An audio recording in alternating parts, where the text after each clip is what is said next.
Olá, meus amigos, minhas amigas da TV Mar, canal 25, emissora afiliada da Rede NET.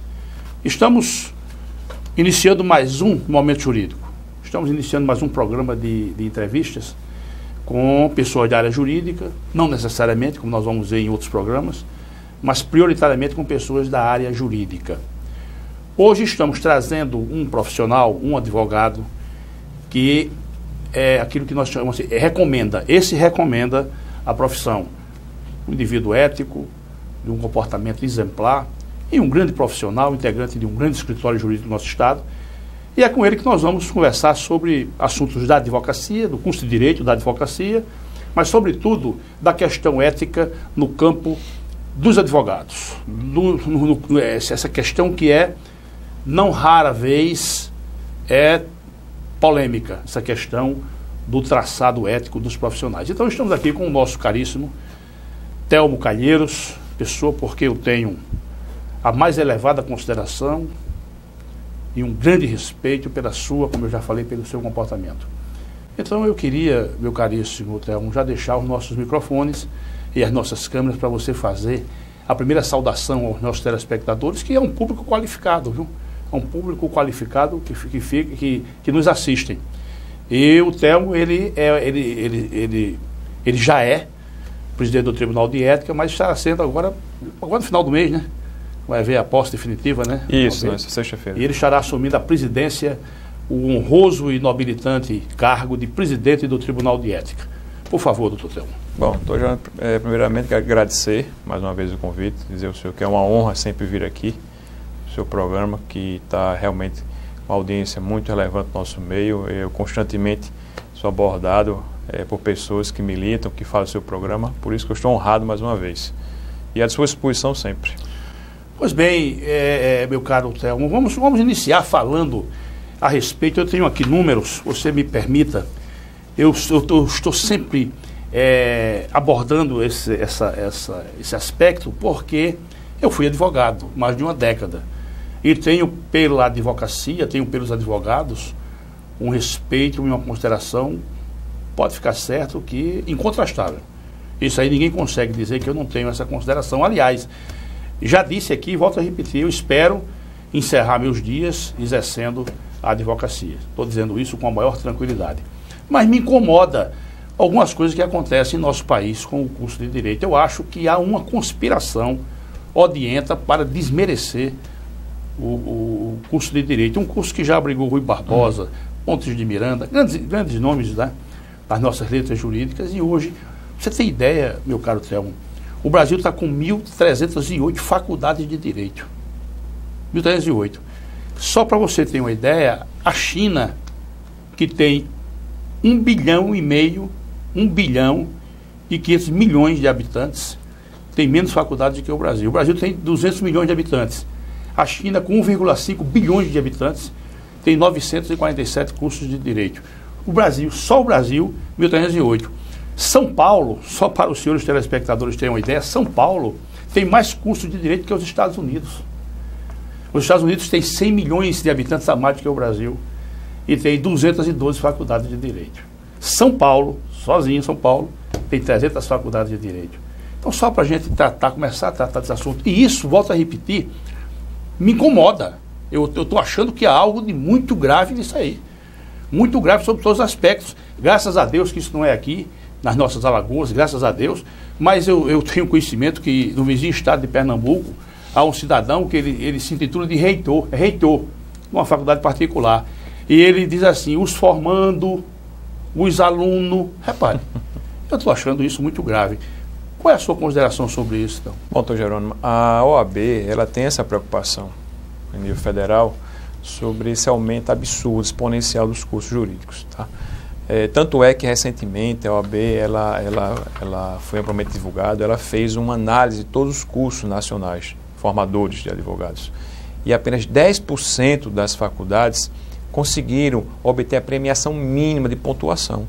Então, dentro desse universo que está falando, você imagina que apenas 10% das faculdades e universidades têm condições, dentro do que a OAB imagine que seja um currículo básico, mínimo para um advogado trabalhar, tem condições de estarem funcionando. O exame de ordem, doutor Jerônimo, eu acho que foi uma das grandes coisas para a sociedade brasileira. A sociedade brasileira precisa ter a segurança de que a OAB está zelando para que aqueles profissionais novos que estão no mercado tenham a condição mínima de atuar, uma condição mínima de prestar um bom serviço. Então, o papel da OAB está sendo feito, o exame de ordem é uma realidade. O que a gente precisa ajudar é que a sociedade entenda quem tem que manter isso. E isso deveria ser levado para outros cursos. Nós temos medicina tão importante, contabilidade tão importante. E quando um cidadão precisa de um profissional, ele tem que ter a segurança que existe algo por trás que está garantindo isso. Que no caso da OAB, é ela que toma conta de selecionar esses profissionais na regularidade para dar um bom atendimento. Perfeito, perfeito. Olha, eu tenho aqui um outro dado, meu caro Telmo. Olha, 125 mil bacharéis prestam o exame de ordem por ano. 125 mil. E em média, apenas 17,46% são aprovados. Isso após a unificação. Esses dados já é após a unificação. O que é que esses números retratam? Exatamente isso, né? Exatamente. É a ausência de uma regulamentação mais forte, mais profícua do governo federal, porque ele tem essa competência de fiscalizar diretamente as instituições. A OAB faz esse levantamento como instituição, tá, para assegurar o cidadão que a está fiscalizando. Mas isso é uma política governamental. Infelizmente, os últimos governos, eles apenas ampliaram uma pseudo-rede de ensino profissional que não é realística. Um pai que gasta 600, 700, 800 reais por mês com a educação do filho, imagina que o filho está saindo preparado, que não é verdade, está sendo enganado. Você acha que a preocupação hoje é menos com a cultura, vamos chamar assim, menos com o preparo intelectual do acadêmico de direito e mais com o ganho? Doutor Jerônimo, na verdade, eu acho que ainda é pior. Mais grave ainda? Eles querem apenas um título. Eles querem ter uma graduação, apenas. E como a graduação de direito, hoje, você consegue uma alocação no mercado mais fácil, nós temos concursos públicos. Todos os anos? É um profissional que ele tem condições de atuar diariamente em várias áreas.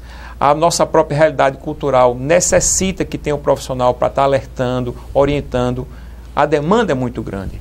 Mas, por outro lado, as pessoas estão ficando mal assistidas. E esse reflexo a gente vê no Tribunal de Ética. É lá que a gente vê o reflexo mal profissional. Inclusive, doutor João, uma coisa muito importante, a cadeira de ética, poucas faculdades têm.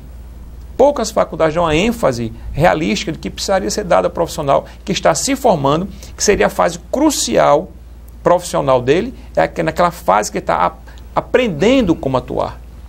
E aí que está o grande vácuo, o grande ato. Nós vamos tratar especificamente dessa temática com mais profundidade, mas por enquanto eu pergunto a você, o Tribunal de Ética, não seria interessante o Tribunal de Ética da OAB, da seccional, das seccionais, manterem uma maior proximidade com as faculdades, fazendo palestras regulares, talvez uma por semestre, por turma? Eu acho que seria interessante isso. Doutor Jerônimo, essa nova gestão da OAB, a nossa presidenta Fernanda, ela vem começando a imprimir um novo ritmo. Eu vou conversar com ela 100 dias, viu?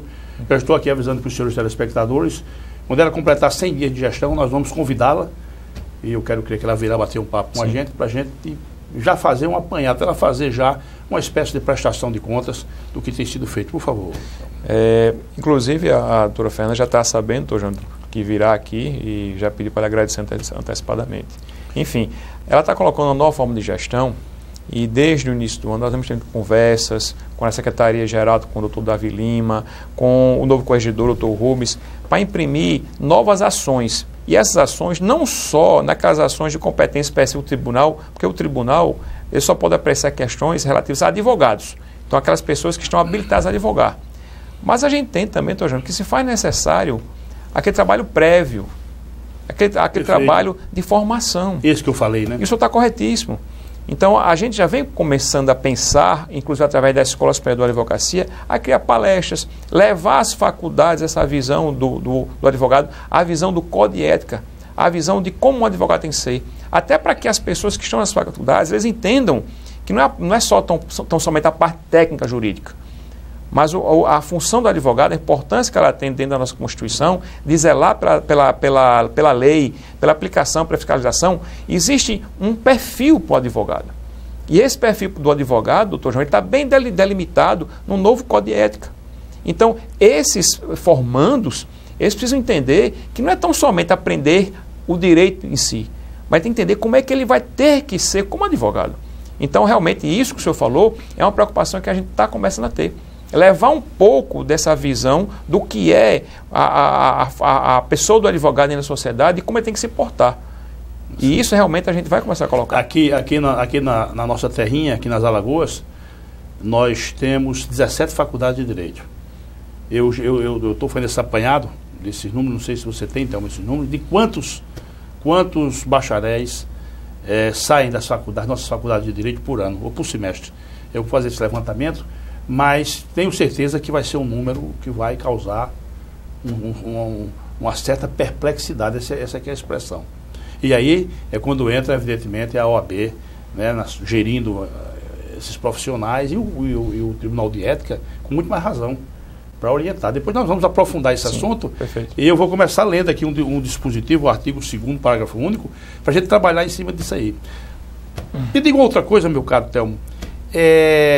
Já tem, você que preside, que comanda o Tribunal de Ética, já tem o que se chama de um norte para trilhar durante toda essa gestão? Sim, doutor João. No final do ano passado, nós estamos fazendo os levantamentos do que a gente tem de acervo e também de acordo com algumas orientações que nós vimos tendo na OAB Federal. E no final do ano passado nós fizemos uma alteração regimental. Nós criamos mais 2 turmas no Tribunal de Ética, 2 turmas com uma competência específica para julgar processos administrativos. Quantos integrantes cada turma? São 5 integrantes por turma. Por turma, né? E o Tribunal de Ética todo? Somos 31 integrantes. Tá? Então nós temos hoje 6 turmas. Nós temos 2 turmas, a quinta e a sexta, competência específica para processos disciplinares administrativos, para cobrança de valores, que há um problema sério ainda de alguns colegas que aí não estão dentro de uma política de estar adimplentes com a AB, então a gente precisa regularizar isso. E existe mais 4 turmas, doutor Jerônimo. Existe uma turma com a competência restritiva, que é a 4ª turma, que é uma competência... Cada turma com o presidente. Cada turma com o presidente. E a 4ª turma com uma competência muito interessante, que é a turma que recebe as consultas, tá? Que profere as respostas dentro do colegiado para a sociedade. Consultas com relação a quê? O que tiver relativo à disciplina e ética, que advogados fazem, interessados fazem, a 4ª turma recepciona essa consulta, é feita uma análise, a emissão de um entendimento, é levado ao colegiado da turma, tá? E aí a OAB, depois desse colegiado, ela entrega a resposta do questionamento. O cidadão pode fazer consulta? Pode. O cidadão? Pode fazer consulta. Agora, essa consulta do cidadão, doutor João, ele precisa analisar dentro do nosso regramento se a gente tem condição de responder aquela consulta específica. Porque há uma coisa que a gente não pode, como órgão julgador, exprimir nenhuma intenção, nenhuma relação com um caso concreto, mas uma situação genérica. Então a gente pode fazer uma consulta, pode responder uma consulta assim, não específica, de forma genérica. Doutor, então me satisfaça só uma curiosidade, eu acho que os nossos telespectadores também têm essa curiosidade. É possível o advogado, além daquela verba honorária que consta do Código do Processo Civil, aquela que está no Código, ele pode fazer por fora um contrato de recepção de verba honorária também? Contratualmente, por exemplo, eu vou ter direito, vamos dizer, a 20%, entre 10% e 20%. Eu posso fazer um contrato por fora, vamos dizer, 30%, estipulando 30%, fora aquele? Veja bem, é possível isso? A gente tem que entender que existem 2 naturezas distintas. Certo. Tá? Existe aquela verba honorária sucumbencial, certo, que não se confunde com a contratual. Certo. Tá certo? Então, na hora que há um condeno sucumbencial, aquela verba por lei é do advogado. Se o juízo fixa aquela verba em 1, 2, 3, 4, 15, 20%, independente aquele percentual, não é limitador para o percentual das horas contratuais. Quer dizer que não há nenhum problema nisso. Não há. Até em nome da autonomia da vontade, né, que as partes têm para formalizar o contrato. Sim, né? E o regramento, doutor Jerônimo, deixa bem claro, a natureza jurídica da condenação sucumbencial é uma. A natureza jurídica dos horários contratuais é outra, completamente distinta. O que existe de limitação, doutor Jerônimo, é um regramento da OAB Nacional, que existe uma tabela de honorários, tá? Que os advogados estão vinculados a ela. Inclusive vinculados de uma forma de até proteger a classe. Porque há uma penalidade infracional que é quando o advogado tenta cobrar abaixo dessa tabela, como se fossem honorários abaixo de um razoável. Certo, certo, tá? certo. Então, o regramento que existe é uma vinculação à tabela de honorário de advogado, tá certo? Ele está pela OAB Nacional, com algumas peculiaridades regionais e os honorários comerciais. Agora, o que você perguntou, por exemplo, honorários de 30%, eu vou entrar um pouco nisso, Jânio, porque há um questionamento já feito pelo Ministério Público de algumas situações pontuais, onde, por exemplo, advogados que militam na área previdenciária. Já houve situações em que os honorários realmente foram pactuados com 30%. Mas tem uma razão de ser. E a OAB vem analisando isso muito de perto. Porque nesses casos, doutor Jânio, existe uma situação onde os advogados, eles pagam uma gama de despesas para os clientes. São pessoas muito pobres, que não têm condições de se deslocar para as capitais, onde tem as várias federais, alimentação, hospedagem. Então, dentro do contexto da despesa que o advogado tem, que isso é fora daquela previsão contratual de honorários, que eles recebem, na maioria das vezes, só no êxito da causa, então, se permite isso, mas deixa ser de forma justificada. O novo Código de Ética deixou bem claro isso. É possível, inclusive, você receber os honorários contratuais sobre aquela parcela vincenda e a vencida. E eu posso aumentar um pouco essa parcela de honorários dentro de um limite razoável, desde que eu justifique. Desde que seja comprovado. Eu não posso simplesmente achar que vou cobrar 30% sem uma razão plausível. Tem que ter. Agora, lógico, existe uma limitação também para tudo isso. Eu não posso pensar nessa ação de para 50%, 40%. Agora me diga uma coisa, o senhor falou que a OAB Nacional tem um regramento com relação à verba honorária. E o que seria exorbitante? Existe assim um valor que seria de chamar a atenção com relação a esse contrato em paralelo com a verba honorária do CPC? Doutor Jânio, a gente tem que pensar dentro do caso concreto. Mas eu posso lhe adiantar o seguinte, que qualquer coisa que o senhor pense, por exemplo, que... 50% é um absurdo, sem um absurdo, dúvida. Não tenha dúvida, 50% é um absurdo. Lógico, a gente precisa analisar cada caso concreto. Cada caso. Mas de uma forma genérica, 50% não há razão para isso, tá? Eu sei. 40% também não. E a OAB tem condições de trazer esse valor, uma vez ele acertado, tem condições de trazer para um patamar de razoabilidade? O próprio Tribunal de Ética pode fazer isso, ou a OAB, não sei. O próprio Tribunal de Ética tem condições de fazer isso? O Tribunal de Ética, doutor Jânio, ele julga um caso concreto. Certo. Tá? Então, se houver uma representação feita por uma parte que se sentir lesada porque foi obrigada, por assim dizer, ou teve que pagar um valor que ele entende muito superior do razoável, lógico, a gente instaura um procedimento, o advogado tem o prazo legal de fazer a defesa dele, a gente faz uma verdadeira instrução inicialmente através do conselho, porque o conselho é que faz uma instrução, depois vem para o Tribunal de Ética, mas coleta provas, certo, faz uma análise de toda a documentação e sim, pode haver uma decisão do Tribunal de Ética entendendo que aquele contrato exacerbou e até condenando a devolução do valor recebido. Muito bem. E tem uma coisa, só para curiosidade nossa e dos nossos telespectadores, existe representação contra advogado formalizada por outro advogado? Sim. Deve ser um negócio que inclusive, incomoda, né? essa Esse advogado do diabo. Na verdade, a situação de advogados contra advogados, doutor João, existe, por exemplo, problemas societários. Não, eu percebo o raciocínio.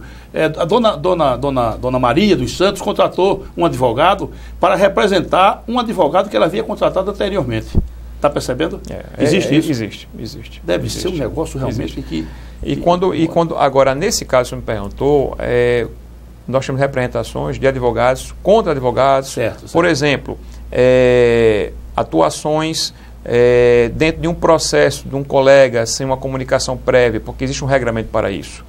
A atuação de um colega que vai ao encontro do cliente, do outro colega, sem um acerto, sem uma discussão. Então, existe, inclusive, a competência quarta turma. Tá? É um regramento específico que tem. Já tem presidente dessa quarta turma? Já, sim. Quem é? É o doutor Vitor. Ele é o atual procurador-geral de Arapiraca. Certo. Ele já era componente de uma turma do Tribunal de Ética na gestão anterior. Exatamente pelo conhecimento que ele tem, nós conversamos com a presidenta Fernanda e ela nomeou ele como presidente da quarta turma. Quarta turma, né? Isso. Muito bem. Os senhores estão vendo que a nossa OAB é porque não aparece, mas ela está lá, né?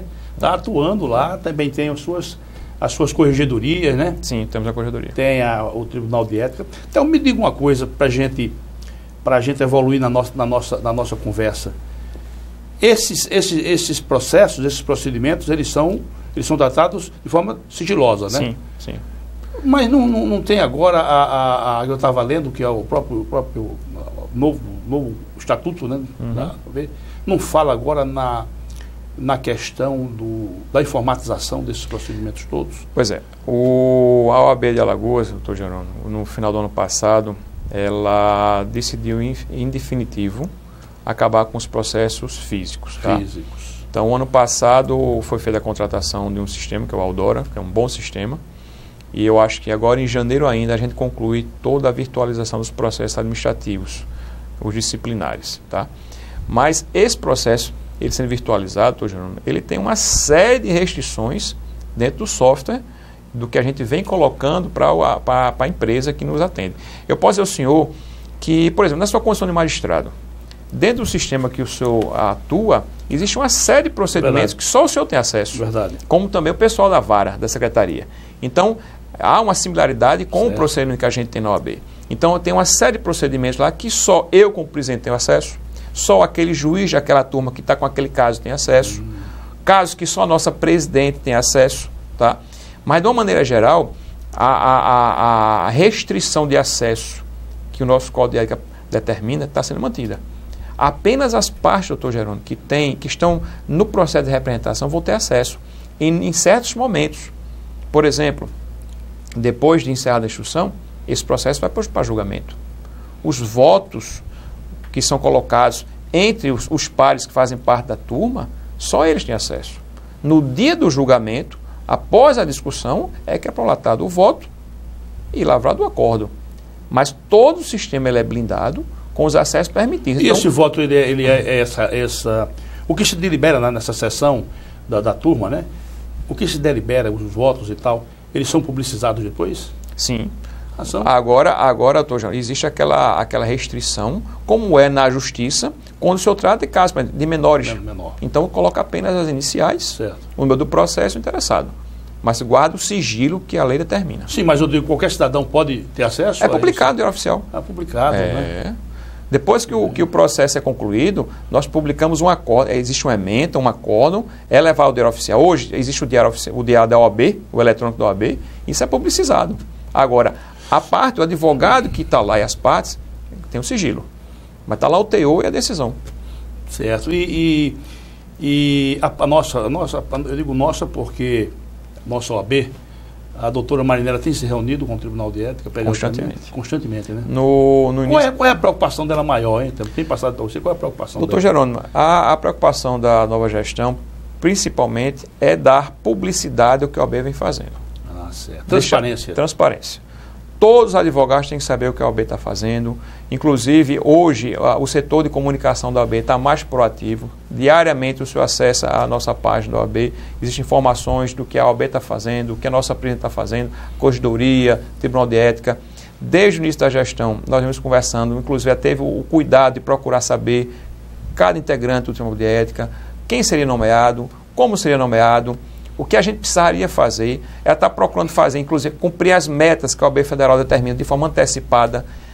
Uma coisa muito interessante, doutor Jerônimo, com o sistema novo de virtualização dos processos, criamos realmente prazos internos para os conselheiros e para os juízes. A cobrança que ela exige, receber um processo para relatar, 30 dias tem que ter um posicionamento, ou seja... Mas isso é da lei já, no novo... doutor, mas só que antes o processo físico e a forma de cobrar é diferente. Então, nós tivemos até agora, doutor, uma inovação, que foi a criação do curso preparatório para os novos integrantes do Tribunal de Ética e os novos conselheiros. Isso é uma inovação trazida agora. Nós vamos conversar no segundo bloco, vamos falar sobre isso. Sim. Agora, doutor, então me satisfaça uma curiosidade. Qual é o prazo? Não sei se existe, eu não sei como é esse regramento, para o senhor nos esclarecer. Como se dá a pré-clusão? Por exemplo, um advogado comete uma infração disciplinar. Isso tem um prazo de pré-clusão. Pré-clusivo, quanto é isso? Quando é esse 5 prazo? anos. Há 5 anos, né? 5 anos. Há 5 anos. Quer dizer, está vendo o senhor e a senhora telespectador? 5 anos, o advogado ainda fica ali no borderline, ali na guilhotina, podendo ser chamado à responsabilidade. Sim. Meu caríssimo doutor Telmo, para encerrar esse bloco, tem havido cassação de funcional, de advogado, da profissão? Tem havido aqui? Porque ninguém tem notícia disso. Doutor Geraldo, nós tivemos um caso emblemático há alguns anos, foi um caso relativo a um escândalo do DPVAT. Certo, me recordo. Na época, eu já fazia parte do tribunal como juiz de uma turma, e houve casos, sim, de exclusão de advogado. Não voltou não mais? Não. Existe, pelo Código de Ética, existe a possibilidade de reabilitação. Existe, né? Existe a possibilidade. No caso específico, existe essa possibilidade? Existe, porque não tem nenhuma norma que seja excludente. Eu sei. Tá? Então, qualquer situação é passível, e depois de um prazo, de ser pedida a reabilitação. Ele fica ali no purgatório, 3, 4 anos, depois ele pede a reabilitação. Na verdade, não sei se pode chamar purgatório, mas ele fica excluído dos quadros da OAB, ele não pode realmente advogar, mas a reabilitação pode ser feita. Logicamente, é um processo que se inicia, a OAB analisa se após aquela condenação máxima, que é a exclusão, determinar que o advogado saia dos quadros da OAB, se ele tem, sim, condições de voltar a advogar. Mas essa possibilidade existe. Certo. Nós vamos fazer um intervalo, mas eu vou deixar uma pergunta no ar e peço aos senhores telespectadores que aguardem aí que vamos fazer um intervalo rapidinho. Mas eu deixo a pergunta: por que é que a OAB, existe caso, por exemplo, na magistratura, de juízes que são compulsoriamente afastados? Mas toda a sociedade tem conhecimento disso. Mas a OAB não aceita esse pessoal. O pessoal às vezes quer advogar, a OAB não aceita. Na volta eu queria que o senhor esclarecesse isso. Voltamos já. Muito obrigado pela audiência, meus senhores telespectadores, voltamos já. Muito obrigado.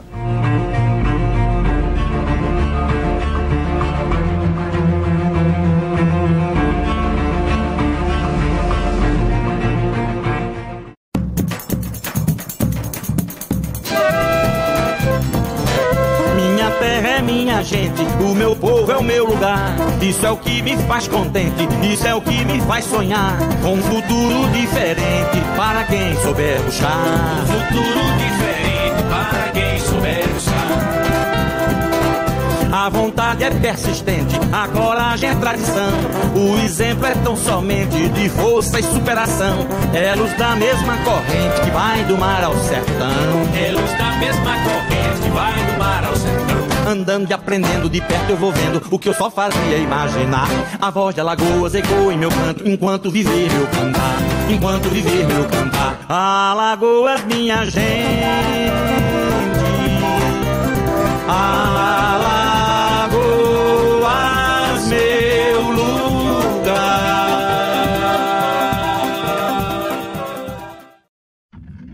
A CL Investimentos é uma empresa que trabalha com imóveis próprios. Quando precisar locar ou comprar um imóvel, procure a CL Investimentos. Aqui só locamos e vendemos imóveis próprios.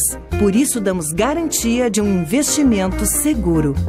ACL Investimentos, Rua Durval Guimarães, Edifício Leonardo da Vinci, Ponta Verde. Fone 3327-3911. Toquei meus pés nesse chão, deixei esse mar me lavar. Plantei flores do coração, morena, nas ruas desse meu lugar. Ruas tão cheias de vida, de gente que quer ser feliz. Querer de paz e justiça, morena, tudo que a gente sempre quis. E onde quer que eu vá à cidade, levarei teus pedaços comigo. O calor do teu sol que nos arde e o azul desse céu infinito. Que a cidade se faça verdade e acolha com carinho e zelo cada filho que dela é parte, cada parte desse canto inteiro. Ô Maceió, parabéns pra você agora, com seus 200 anos de história, com seus 200 anos de amor. Alagoas Cursos Informa. Nova turma presencial Soldado Nível Médio. PM Alagoas, PM Pernambuco. Início imediato. E também novas turmas Nível Médio. INSS. Saiu o edital. 950 vagas. Início imediato. Informações, fones 3326-1227 e 3336-5864 ou no www.alagoascursos.com.br. Alagoas Cursos, preparando para vencer.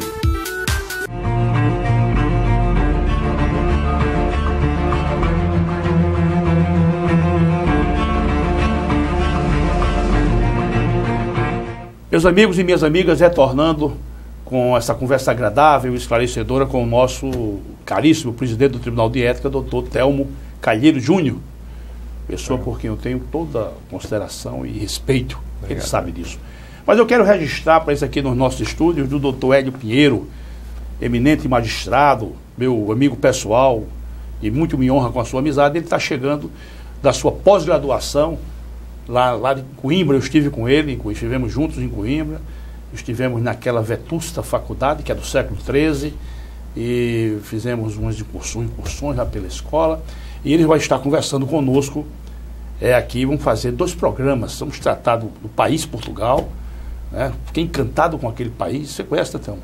Já estive lá. Fiquei encantado com Portugal, que coisa maravilhosa aquele país, pequenininho, mas lindo, lindo. Me emocionei com Portugal, mas vi uma cidade belíssima, aquela cidade do Porto, né? Que coisa bela. Eu posso garantir que é uma das cidades mais belas que eu vi em toda a minha existência. Mas, meu caríssimo, então seja bem-vindo, viu, doutor Hélio? Aqui a casa é sua também. Muito obrigado pela presença.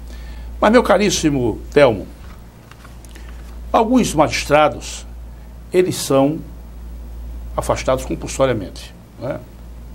Médicos são, engenheiros são, advogados são, magistrados também.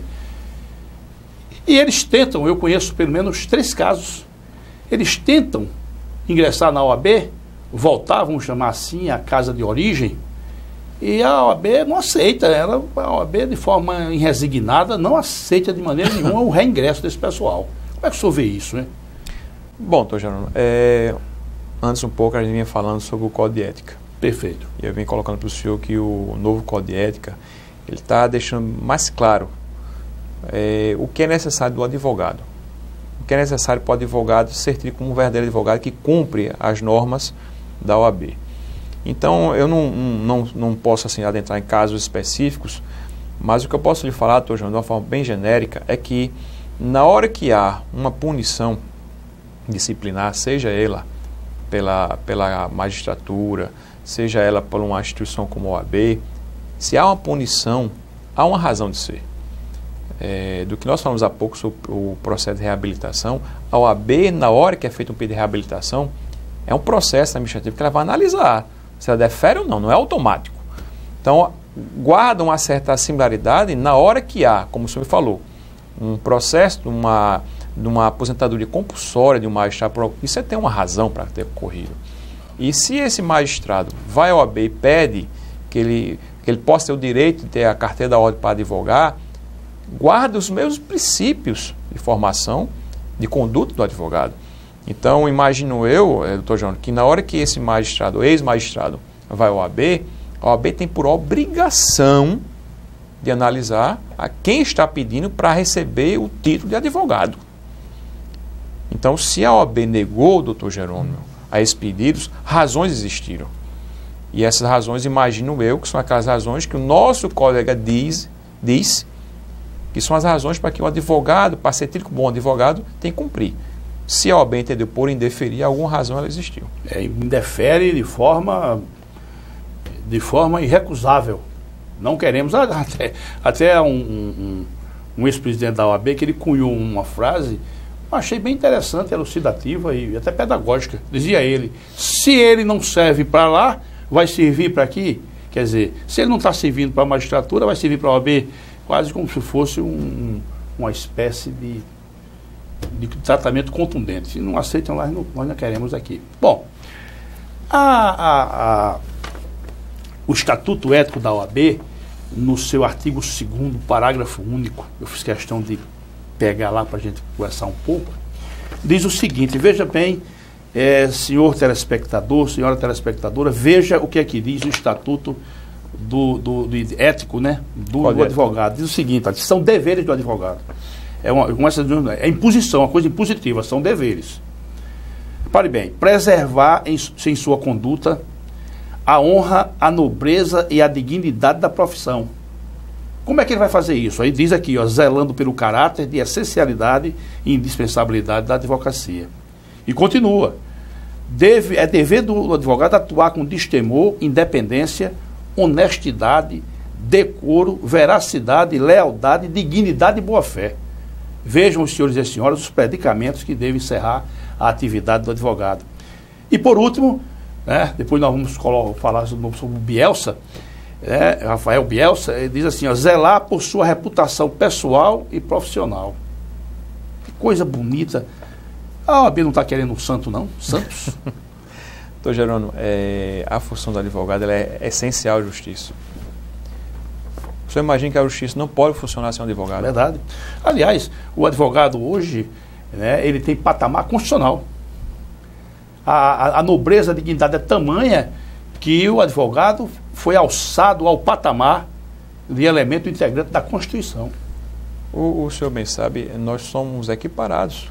Os magistrados têm que guardar a mesma nobreza, a mesma dignidade. Os advogados, claro. O Ministério Público. Claro. Então, nada mais justo deixar bem claro no Código de Ética, para que o advogado saiba, inclusive aquele formando que a gente falou há pouco, Excelência, aquele formando, ele precisa ter conhecimento disso. Ele precisa, durante a sua formação profissional, ele ter alguém que explique do porquê dessas qualificações, desses predicativos que aí estão. Então, a essencialidade da função do advogado, ela tem que partir disso, não pode ser diferente. E são esses predicativos que a gente, no Tribunal de Ética, a gente tem uma obrigação a zelar. Por isso que no Tribunal de Ética nós temos as penalidades, as condutas tipificadas que o advogado não pode jamais pensar em praticar. Então o Tribunal de Ética tem o dever moral e do que está na norma de zelar. Não pode transigir com isso. Não. Não pode transigir. Não. Veja que o advogado deve atuar dando realce à nobreza e dignidade da profissão. Como é que ele, na prática, como é que você poderia, meu caríssimo Thelmo, esclarecer isso? O advogado tem que agir de forma nobre e digna. Diga aí pra gente aí um exemplo pra gente. Doutor Jerônimo, o dia a dia do advogado, a forma dele se dirigir ao cliente, explicar o caso ao cliente, não aceitar qualquer causa apenas pela questão pecuniária do valor, orientar ao cliente se aquela demanda pode ou não ser proposta, os riscos. Não aceitar exatamente para o cliente dizer, não, eu quero que você faça. Não, não é dessa forma. Existe uma norma, existem procedimentos. Dentro dos fóruns do Dr. Jerônimo, se dirigir bem aos magistrados, ao promotor, aos serventuários. Não abrir mão disso também, né? De maneira respeito nenhuma. Para ele também. Com os colegas advogados, respeitar os colegas advogados. Nas petições, Dr. Jerônimo, quantas vezes eu tive representações lá na OAB, inclusive juízes que oficiaram a OAB com cópias de petições com expressões, doutor, chulas, eu sei como é. Indignas, desmerecedoras. Então, essa formação que aí está, se vier das faculdades, dificilmente a gente vai ter problemas de natureza como a gente tem hoje. Tudo isso seria tratado numa matéria chamada Ética e Conduta Moral. Perfeito. Do profissional. Perfeito. Ética e conduta moral. Eu gostei de esclarecer, né? A ética é a teoria. A moral é a prática do dia a dia, né? Uhum.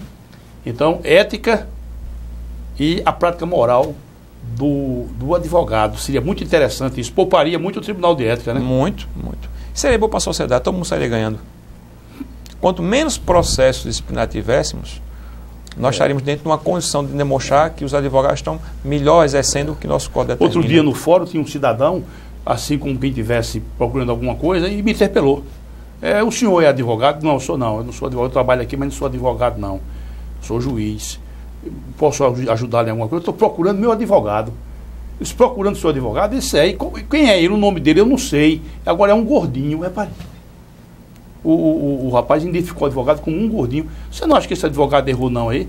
A não deixar um cartão com o cliente?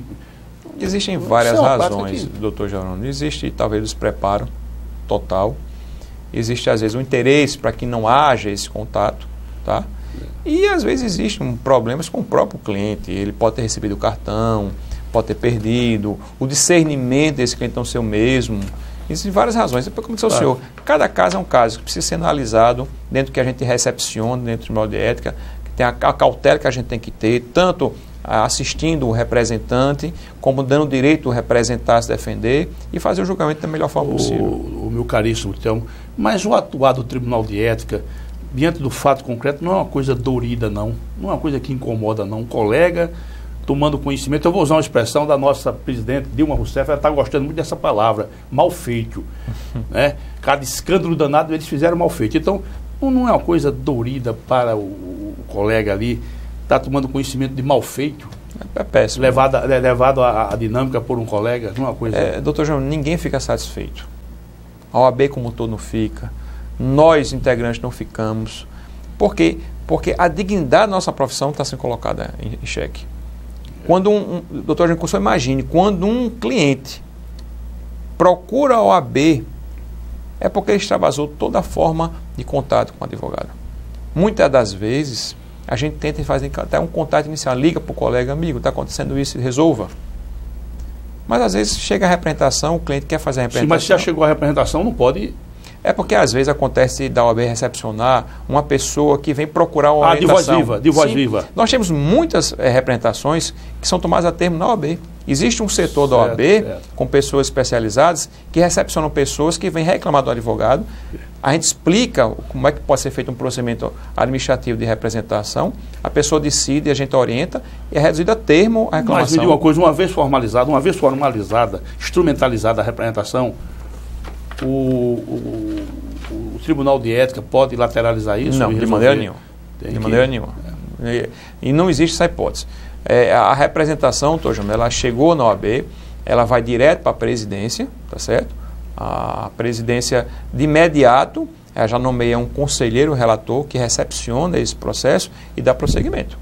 Existem fases processuais de arquivamento liminar, depois de um indeferimento liminar, depois de um relatório e vai para o tribunal para ser julgado. Como é que se dá a comunicação dos atos processuais? É como, vamos dizer assim, entre aspas, um oficial de justiça também? Um oficial da OAB? Anteriormente, a virtualização não era como um oficial de justiça, por assim se dizer, mas as comunicações todas por AR. Os advogados recebiam as cartas com AR. Lógico, ele podia contratar um advogado para representá-lo nos autos ou diretamente e as comunicações já com o dono da justiça. Nesse caso, até recomenda que ele não se defenda, contrata um colega. É o melhor. Eu já li isso, um advogado eu li em alguma obra tratando dessas questões disciplinares e recomendo. É preferível que o advogado contrate um colega para ele não se envolver emocionalmente naquela questão. Agora, um outro aspecto, Telmo, que me chama a atenção, pode o estatuto de... Pode o Tribunal de Ética, né? Ele pode agir de ofício, sem provocação, ex ofício? O nosso Código de Ética, o Regulamento Geral, a nossa lei, ela permite duas formas de representação ex ofício. Tanto a própria presidência, quando ela toma ciência de um fato que ela interpreta, ela pode abrir o procedimento ex ofício, como a presidência do Tribunal de Ética também pode ex ofício. Tá? Então, inclusive agora, nós estamos com alguns casos que estão ocorrendo de alguns institutos, algumas empresas que estão tentando fustigar o direito constitucional único do advogado de prestar algum tipo de serviço, tá? Transgredindo isso, e a gente está começando uma atuação mais profícua, ex ofício, inclusive semana estou abrindo um novo procedimento sobre isso, com divulgações, mídias de serviços que são privativos do advogado, e a OAB está em cima disso, a nossa presidente vem exigindo essa atuação rápida. Uma espécie de corretor, é isso? Corretor para o advogado? A gente está chegando perto disso, doutor Jerônimo. Há uma capa que se utiliza fazendo veiculações em outdoors, mídia televisiva, nos rádios, oferecendo serviços junto ao INSS, serviços de revisão de contratos bancários. Isso não pode? Da forma que é feita, de maneira nenhuma. E quando você vai buscar essas informações, na verdade é o quê? É uma atividade ilegal e por trás, infelizmente, tem a figura de colegas advogados com essa captação totalmente ilícita e irregular. E a OAB já teve no passado uma ação que foi proposta na Justiça Federal, exitosa. Aquela empresa que existia fechou, parou de funcionar, mas algumas insistem, novas aparecem, elas tentam desvirtuar a realidade, enganam as pessoas, mas a OAB está em cima. Nós temos 12 procedimentos abertos, estarei abrindo um novo procedimento essa semana, a nossa presidente pediu a urgência nisso, tá? Eu acho que essa semana nós estamos oficiando essas empresas para suprimir, inclusive, mídias absurdas, doutor João. Ô, meu caríssimo Telmo, só para já a questão momentosa, eu estava lendo esse final de semana, eu estava lendo um artigo, você vai me situar melhor, a questão do advogado corretor. Você está sabendo disso, né? Já está tratado especificamente agora. Como é isso, hein? Ele pode veicular a atividade de advogado e corretor de imóveis? Não, de maneira nenhuma. Alguma coisa nesse sentido? De maneira nenhuma. Não existe essa possibilidade. O novo Código de Ética, inclusive, doutor João, que vai entrar em vigência agora em maio, ele disciplinou, inclusive, o que já vinha sendo julgado pela OAB Federal com relação às vedações, com relação ao que pode ser feito para o advogado em termos de mídia. Não é possível, de forma alguma, doutor Júnior, o advogado misturar o mistério dele de advogado contra a função, contra a profissão. Isso é totalmente vedado. Se chegar ao conhecimento da OAB, a OAB vai tomar a posição dela. Vai tomar uma outra coisa que eu queria vai voltar para a questão ética, mas eu só para informar o nosso telespectador, você sabia também que em São Paulo existe faculdade de fim de semana? Não sabia. Pois é. O indivíduo vai e assiste às aulas sábado e domingo. Faculdade de final de semana. Tem que tomar uma providência. O MEC, eu sei que é o MEC, né? A OAB tem um setor específico disso aí? Tem não, né? A OAB fiscaliza, doutor João, como disse o senhor. No final do ano passado, a OAB deu uma divulgação ampla nacional, inclusive o presidente do STF esteve lá na solenidade, onde a OAB fez questão de dizer, olha, a OAB está tentando tomar conta, mas existe uma restrição constitucional das funções da OAB. Então, em termos de política educacional, é o governo federal do MEC, mas os números estão demonstrando essa proliferação de cursos, com essa baixa rentabilidade dos formandos no exame de ordem, demonstra que do jeito que está, a coisa não está boa. Então, o que a OAB está fazendo, ela criou um selo de qualidade, por assim dizer, e apenas 10% das faculdades atingiram essas médias. Então, a OAB está fazendo o papel dela, está demonstrando para a sociedade, está demonstrando para os poderes constituídos, para dizer, olha, do jeito que está, não pode continuar. Mas ela tem a limitação dela. O papel dela está sendo cumprido. Agora, cabe aos poderes constituídos tomarem a providência, sim, de realmente fiscalizar, fechar aquelas faculdades, universidades que não estão fazendo exatamente nada e estão prejudicando a sociedade. Prejudicando aqueles pais e aqueles alunos que estão sendo enganados, achando que aquele que está recepcionando cada dia na faculdade vai ajudar alguma coisa, não vai ajudar em nada na vida profissional dele. Só para esclarecer, porque nós vimos aqui que o advogado deve se conduzir, eu diria, de uma forma santificadora. Essa que é a expressão, com esses predicamentos todos aqui. Aí eu lhe pergunto, só para esclarecer mesmo, só para não deixar... Essas apreensões da lei seca, isso não compromete a dignidade do advogado, o seu decoro, não? Advogado, o que é que você acha, Telmo, disso aí? Doutor Jerônimo, eu acho que... Se o Tribunal de Ética tomar conhecimento que um advogado foi parado numa lei seca Não. Porque eu digo a você, na magistratura isso dá problema. Olha, isso na magistratura, meu amigo, dá problema. Um advogado que foi encontrado, um magistrado que foi encontrado dirigindo alcoolizado, isso for tornado público, ele vai ter um problemão pela frente.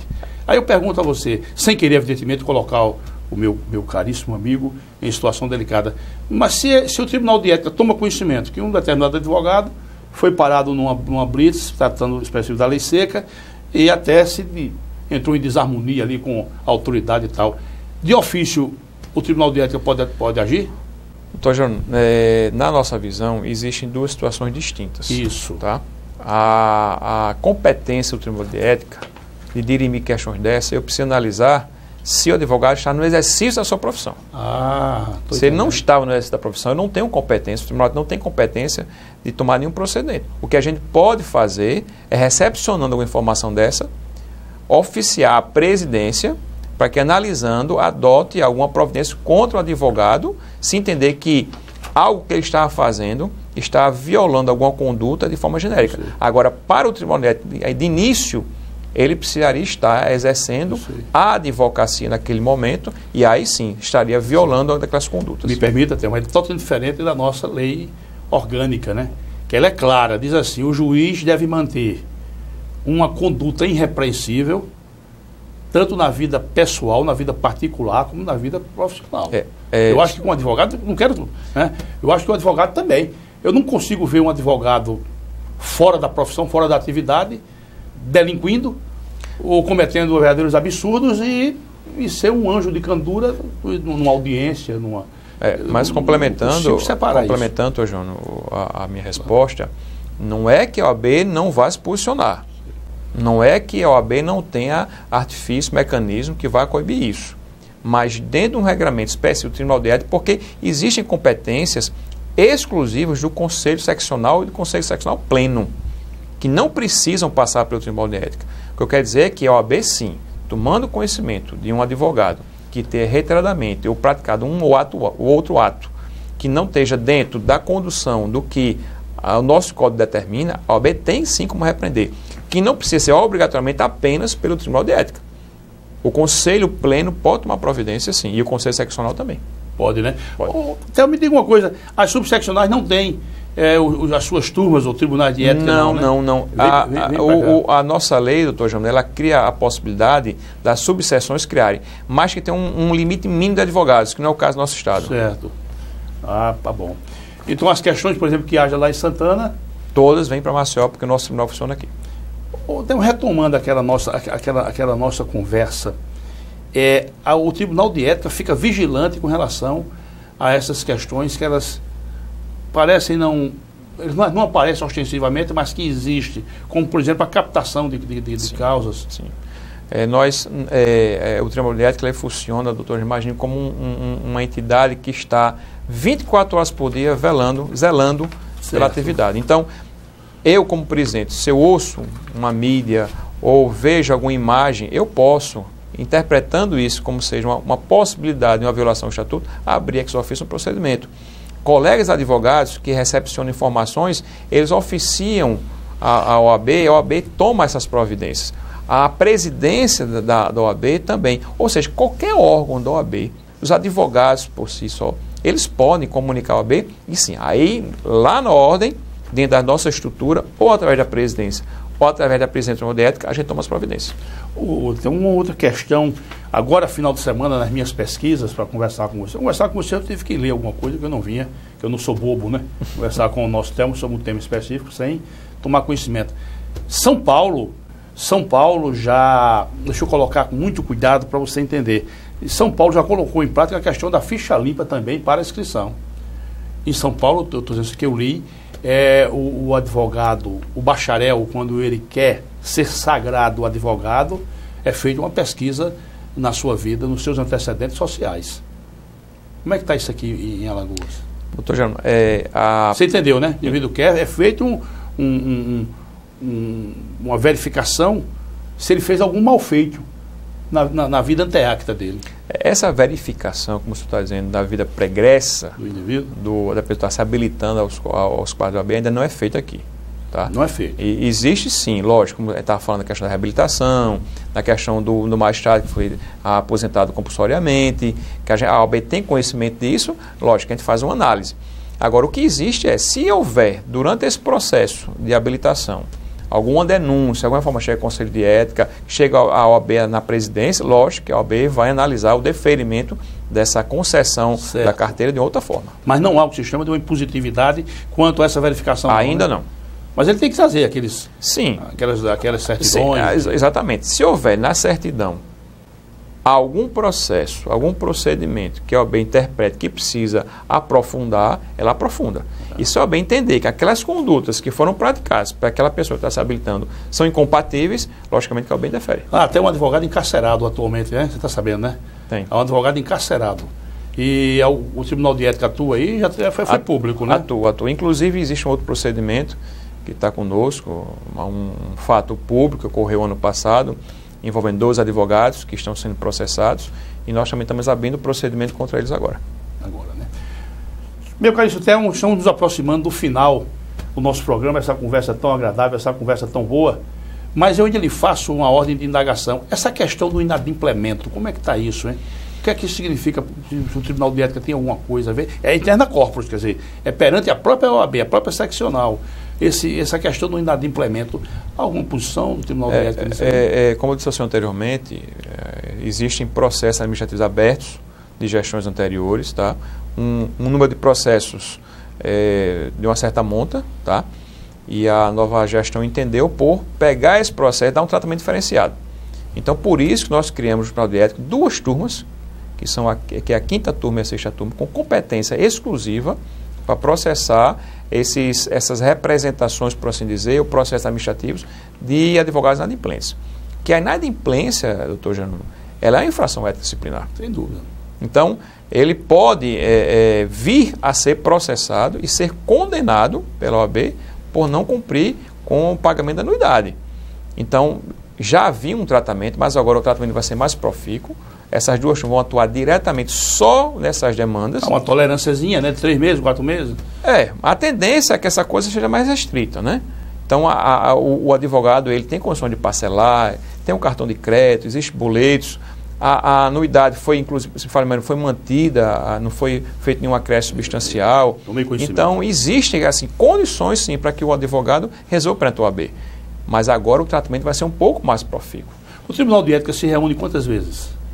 Nós temos sessões mensais das turmas. Uma só? É, uma só. Por enquanto, com essa nova divisão, nós conseguimos julgar os processos. Porque há uma relação de dependência com o conselho. É lá no prédio novo? No novo prédio. Certo. Há uma relação de dependência, porque a instrução processual, ela se inicia no conselho. Então, há um conselho relator que ele instrui, faz a instrução processual toda e é emitido um parecer, um opinativo. Depois desse opinativo é que ele vem para o Tribunal de Ética. Então, há a necessidade de haver uma interação maior no tempo de tramitação do processo do Conselho para o Tribunal de Ética. Então, dentro do que a gente tem hoje, uma sessão mensal de cada turma dá uma vazão que dá para atender a nossa demanda. Perfeito. Tá? Agora, o pleno do Tribunal de Ética é que ele se reúne agora em situações excepcionais e agora vamos ter mais reuniões para fechar mais entendimento jurisprudencial entre todas as câmaras. Perfeito. Ô, meu caro, para a gente encerrar, pode ser até que não seja da sua esfera de atenção, aquele prédio antigo, o que é que vai ser feito dele? Doutor Jerônimo, me parece que aquele prédio vai ser alugado. Sempre parece que até o Tribunal de Justiça vai funcionar algum órgão do Tribunal de Justiça lá. E porque aquele prédio é histórico. É histórico, isso. Grandes nomes, nós vamos trazer aqui para conversar conosco o doutor Murilo Mendes, o moço ali, entendeu? Tá bom. Bem, então eu quero agradecer a sua vinda aqui, meu amigo. É sempre uma satisfação muito grande conversar contigo. Você transmite uma tranquilidade, uma ética, no melhor sentido da palavra. Quero agradecer também o nosso caríssimo Hélio Pinheiro, meu colega, que muito me honra com a sua amizade e que veio aqui aos estúdios nos prestigiar. E quero agradecer também sobremaneira ao senhor e a senhora, telespectadores da TV Mar, Canal 25, que nos honram com as suas audiências e são, eu gosto de dizer isso, são a razão maior dessa nossa conversa aqui. Para os senhores, eu quero agradecer, e a você, eu quero agradecer também, e até o próximo programa, se Deus quiser.